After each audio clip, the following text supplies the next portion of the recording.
une question peut-être pour poursuivre. On est en pleine campagne électorale, élection présidentielle dans quelques mois. Comment faire pour que ce que vous avez mis en place, Emmanuel Pérès et vous, Thibaut Guilly, reste pérenne? Comment est-ce qu'on peut s'assurer que tout ce que vous avez fait, on a parlé de donc un jeune, un mentor et de ce plan, comment est-ce qu'on fait pour que ça reste, ça s'inscrive dans la durée et que ça ne soit pas bousculé par un calendrier électoral? Je pense que c'est quand même dans cet esprit-là qu'on travaille à l'élaboration de ce plan Jeune Mentor. En introduction, vous évoquiez d'abord la notion de co-construction, de politique publique citoyenne, et qui est quelque chose qui est caractéristique, je pense, à la fois de la manière dont on a mis en place le mentorat et en même temps peut-être des conditions de son succès durable. C'est de bien comprendre que ce n'est pas l'État seul qui peut mettre en œuvre une bonne politique du mentorat, mais que les associations et les entreprises seules n'ont pas forcément l'effet de souffle pour pouvoir organiser ce changement d'échelle. Et chacun, finalement, a un rôle entre les associations, on l'a dit, du mentorat, les entreprises qui vont mobiliser les mentors, et les pouvoirs publics. Le second point, c'est que dans cette co-construction, et donc les associations seront toujours là, elles ont été avant les élus d'aujourd'hui, elles le seront après les élus de demain. En tout cas, c'est tout le bien qu'on leur souhaite. Les ministres passent et les associations restent. Voilà, exactement, pour plagier quelques belles remarques d'il y a quelques temps. Le deuxième point, c'est ce qu'on fait avec Emmanuel Pérès et puis avec les différents services, c'est que derrière, on construit ça aussi, quand on parle des pouvoirs publics, eh bien, c'est les établissements scolaires, c'est les missions locales, c'est les services de l'État, et c'est avec eux qu'on construit les appels à projets, qu'on organise les financements, qu'on met en œuvre les outils qui vont permettre la mobilisation maximale à la fois des jeunes et puis des mentors. Et puis le troisième point, c'est, je pense, quand on parlait de culture, c'est si ça fonctionne un mentor, si c'est si nécessaire que ça à la jeunesse, à la société, aux entreprises, si ça crée autant de valeur ajoutée, alors ça devient irrémédiable une fois qu'on a avancé, qu'on l'a inscrit dans les pratiques, dans le cœur aussi des gens. Ça deviendra difficile d'organiser un retour en arrière. En tout cas, c'est tout ce qu'on peut souhaiter au mentorat, et c'est pour ça que nous avons cette force de la volonté qui est portée avec Emmanuel. Dans les freins éventuels, je dis bien éventuels, et puisque vous êtes lié à Jean-Michel Blanquer et Emmanuel Pérès, et vous êtes membre du gouvernement, Thibaut, est-ce qu'on peut dire que les enseignants ont vu d'un bon œil l'arrivée de cette progression du mentorat? Est-ce qu'un enseignant peut vivre le mentor comme un concurrent? Est-ce qu'il peut éventuellement s'inscrire en faux, en porte-à-faux? Est-ce qu'il est une aide pour vous? On recevra tout à l'heure un recteur, on pourra lui poser la même question, mais je veux bien avoir votre point de vue. Je ne sais pas si Emmanuel Pérès veut répondre, ou vous, Christophe Paris? Oui, si Emmanuel veut répondre. Si Emmanuel est toujours en ligne avec nous. Oui. Non, mais vas-y, oui. Christophe. Oui. Complète. Là, c'est une question assez fondamentale et qui nous demande, nous, associations, pas mal de pédagogie aussi sur le territoire. Je ne crois pas à un mentorat qui fonctionne seul, sans être en lien fort avec les professionnels qui sont auprès des enfants et des jeunes. Je n'y crois pas, parce que je ne crois pas qu'il y ait aujourd'hui de sauveurs ultimes et de héros. C'est des héros, les mentors. Mais oui. Comment... Il faut le dire et le redire. Oui. Mais voilà, comment on arrive à faire le lien? Et le mentorat, c'est aussi en complément de l'action. Mais vous comprenez que certains puissent se dire, si vous faites l'éloge des mentors, c'est peut-être qu'ils viennent pallier certaines difficultés ou certaines défaillances de l'éducation nationale. Non, ce n'est pas... Oui, on l'entend. Le mentorat ne pallie à rien, il rajoute des choses. Oui. Il rajoute des choses. Il n'est pas là en compensation de tel ou tel manque. Il rajoute des éléments pour des enfants et des jeunes qui en ont besoin.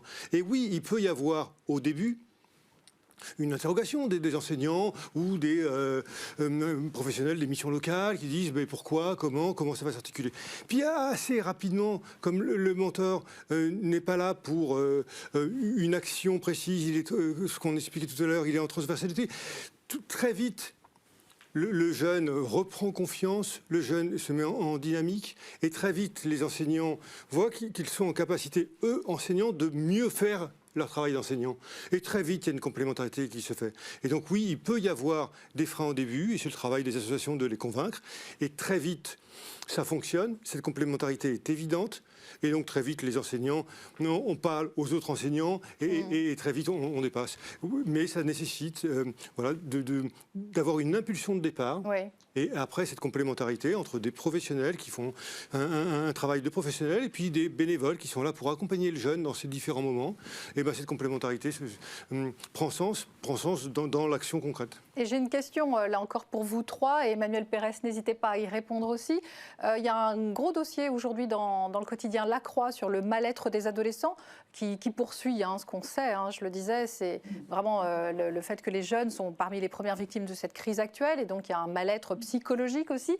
Est-ce que vous pensez, Emmanuel Pérès et vous deux, que le mentor ou le mentorat aujourd'hui peut répondre à ces nouveaux mal-être, à ces nouveaux maux qui touchent les adolescents, qui touchent les jeunes, notamment dû à la pandémie? Alors, moi, ce que je voudrais... C'est à moi, oui, pardon. Oui, si vous voulez répondre, on vous écoute avec attention.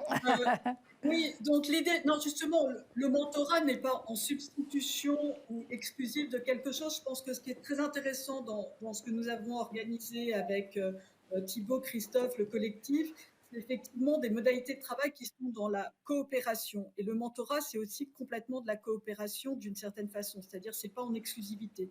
Sur le malaise des jeunes, il y a plusieurs natures de malaise. C'est déjà l'isolement, et donc après, il peut y avoir des sujets curatifs, auquel cas le mentor n'est pas destiné à se substituer au médecin ou à un apport curatif. En revanche, en prévention, et surtout pour lutter contre l'isolement des jeunes, le mentor ou la mentor, c'est quelque chose d'extrêmement utile parce que ce sont autant de fenêtres supplémentaires qui s'ouvrent, ce sont des perspectives qui sont données, c'est un nouvel élan. C'est donc justement de permettre d'aller contre cet isolement, parce qu'une grande partie du mal-être des jeunes, au-delà de toute l'ambiance anxiogène qui est nourrie, mais on sait qu'une grande partie de ce malaise repose sur l'isolement des jeunes, et justement le mentor contribue aussi à recréer ce lien humain, ce lien qui est très important, bienveillant, et cache aussi d'une certaine façon, parce qu'il n'y a pas d'évaluation, il n'y a pas de jugement, on est bien dans un accompagnement. Donc c'est extrêmement précieux et utile, et le mentorat, justement, pour moi, contribue évidemment à cette société de l'engagement, mais aussi à cette société de la coopération. C'est-à-dire que vraiment, le principe, c'est ensemble, chacun est plus fort. Et donc justement, le mentor permet d'ouvrir ces fenêtres et aussi de lutter contre cet isolement ou cette idée de destinée déjà écrite. Ensemble, donc chacun est plus fort. Comme ça, je me dis que ça fait un hashtag pour ceux qui nous suivent et qui peuvent relayer. Et j'imagine aussi, Emmanuel Pérès, ce sont des slogans qui peuvent être utiles aussi pour tous ceux qui nous entourent, les entreprises, les associations, les collectivités, mais certainement aussi tous ceux qui sont vos collègues rue de Grenelle, en tout cas autour de vous. Vous vouliez ajouter un mot et puis après on va peut-être libérer Emmanuel Pérès. J'imagine que vos journées sont très denses et que vous avez d'autres activités. Une fois d'accord avec ce qui vient d'être dit, mais moi, je suis papa de 3 enfants, j'ai été éducateur aussi, et je pense que c'est la plus belle école d'humilité, et qu'on sait bien que avec tout l'amour, toute l'attention qu'on peut apporter, il y a des moments où c'est bien d'aller se nourrir de son entraîneur de foot. Bon, là, je parle en connaissance de cause, ouais. ou d'un enseignant, ou d'un tonton, et je pense que c'est important. De toute façon, c'est pas une nouveauté en fait que l'éducation se fait à plusieurs en fait, et qu'on grandit à travers le regard, les modèles et la capacité d'écoute du plus grand nombre. Donc à partir du moment où on a pris conscience de ça, et ensuite que le mentorat s'organise, comme ça a été dit. C'est là le rôle des associations de mentorat, de s'assurer par contre qu'il n'y a pas de mélange des genres ou de mélange des rôles qui, là, pourrait peut-être créer du trouble ou de l'inefficacité en fait, dans l'accompagnement. Et ça, c'est, je pense, l'accompagnement des mentorés et des mentors par les associations qui est absolument clé pour que ça fonctionne bien. À ces conditions-là, c'est forcément une richesse que d'avoir des espaces d'écoute démultipliés, des espaces de confiance démultipliés qui peuvent aussi rompre sur le risque d'isolement que peuvent rencontrer un certain nombre de nos jeunes.